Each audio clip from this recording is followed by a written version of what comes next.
Welcome students of physics NET जी। देखिए आज हम एक साइनसोइडल प्रोग्रेसिव वेव का इक्वेशन निकालना सीखेंगे। चलिए आइए शुरू करते हैं। तो हमने जैसे देखा कि हमारे पास एक वेव पल्स है जो पॉजिटिव एक्स डायरेक्शन में मूव कर रहा है। अगर हम एक पर्टिकुलर पार्टिकल के डिस्प्लेसमेंट की बात करें जिसको हमने y से दिखाया है, तो ये डिस्प्लेसमेंट अलग अलग टाइम पर अलग अलग पार्टिकल को मिलता है। अगर हमें कहें कि जो पार्टिकल है जिसका हमने y डिस्प्लेसमेंट लिया है, ये जिस पॉइंट से हम ऑब्जर्व कर रहे हैं उससे x डिस्टेंस पर लाई करता है, तो इसके कोऑर्डिनेट हमारे कितने हो जाएंगे, x, y कोऑर्डिनेट हो गए इस पार्टिकल के। तो आप ही देखिए कि हमें इक्वेशन ऑफ प्रोग्रेसिव वेव जो बनानी है वो बेसिकली हमें देखना है कि मीडियम में जब वेव चलती है तो मीडियम के जो पार्टिकल हैं वो सिंपल हार्मोनिकली ऊपर और नीचे हो रहे हैं। ट्रांसवर्स वेव में पार्टिकल ऊपर नीचे हो रहे हैं जबकि वेव राइटवर्ड चल रही है। तो यहाँ पे हमें हर एक पार्टिकल के SHM का इक्वेशन लिखना है। हमने पिछले चैप्टर SHM के अंदर हमने इक्वेशन पढ़ी है SHM की, लेकिन हमने एक पार्टिकल की पढ़ी है। तो अगर हम एक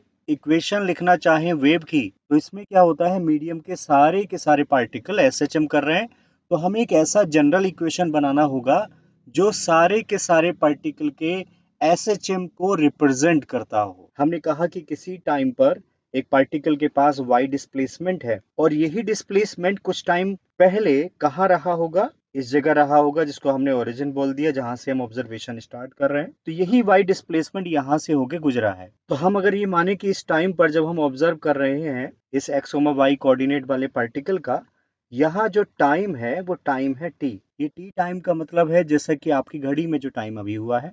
ठीक है, मैं एक एग्जांपल ले लेता हूँ। सपोज 2:50 हुए हैं, तो 2:50 पर ये पार्टिकल जिसका कोऑर्डिनेट x, y है, इसके पास एक y डिस्प्लेसमेंट है। और अगर ये वेव पल्स राइट डायरेक्शन में v वेलोसिटी से चल रहा है, तो क्या हम ये बता सकते हैं कि यही y डिस्प्लेसमेंट जब ओरिजिन वाले पार्टिकल को मिला होगा, देखिए जब यहाँ से ये इस तरीके से निकला होगा तो ये y डिस्प्लेसमेंट यहाँ रहा होगा ओरिजिन वाले पार्टिकल के पास में।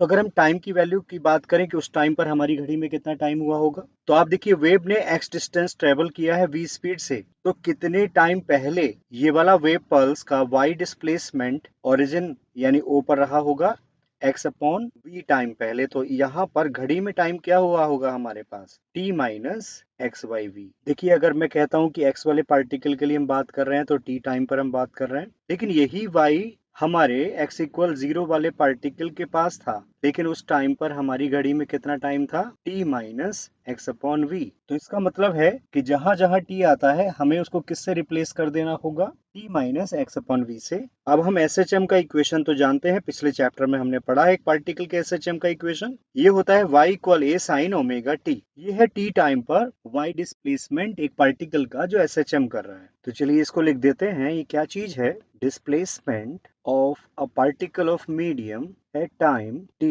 और ये कैसे मोशन में है, SHM में, इन SHM। तो ये तो एक पार्टिकल के SHM का इक्वेशन है। और अगर हम चाहते हैं कि हम मीडियम के सभी पार्टिकल के SHM को रिप्रेजेंट करने वाला इक्वेशन बनाएं, तो हम देखिए t को किससे रिप्लेस करेंगे, t minus x by v से। तो यहाँ पर हम ओमेगा को जगह ओमेगा रहने देते हैं और t की जगह लिख देते हैं t minus x upon v, यानी y बराबर हो जाएगा a sine omega t minus omega upon v into x. अब यहाँ ओमेगा अपॉन v जो होता है, ओमेगा होता है एंगुलर फ्रीक्वेंसी जिससे पार्टिकल SHM कर रहा है, और v क्या है हमारे पास, यहाँ पे वेव स्पीड है। तो यहाँ राइट में हम लिखते चलते हैं, ओमेगा का मतलब है एंगुलर फ्रीक्वेंसी है ये पार्टिकल की, और v है वेव स्पीड। इस ओमेगा बाई वी को हम एक सिंगल कांस्टेंट से रिप्लेस कर लेते हैं k से, इसको कहा जाता है वेव नंबर। तो अब देखिए हमारी इक्वेशन क्या बन गई, y equals a sine omega t minus kx। इसी को कहा जाता है equation of the progressive wave. लेकिन इसको हम इक्वेशन ऑफ वेव बोलें उसके लिए जरूरी है कि हमें यहाँ पर x और t को वेरिएबल लेना होगा। यहाँ पर x और t, x क्या है, पोजीशन है पार्टिकल की किसी की, t क्या है, टाइम है, ये दोनों ही क्या है, वेरिएबल है। अगले वीडियो में हम आपको बताएंगे कि इसमें से अगर x को हम कांस्टेंट मान लें तो ये वेव का इक्वेशन नहीं बल्कि कुछ और बन जाता है। उसी तरीके से अगर t को हम कांस्टेंट मान लें तो ये कुछ और हो जाता है। तो स्टूडेंट हमने आज एक